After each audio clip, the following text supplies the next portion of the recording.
Let's see what I got from a Chanel VIP event from the beauty store. Looks like it's another mirror, but ooh, this is packaged differently to the other mirrors that I've got in the past.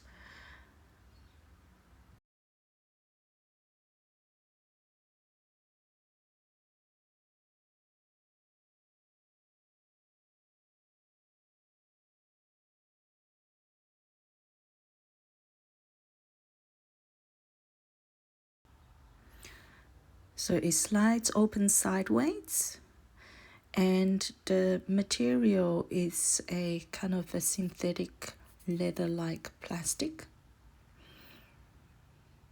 The mirror itself is quite thin, which makes it very light and just like a compact that you can fit in your purse. I think I like this version of the mirror better. What do you think?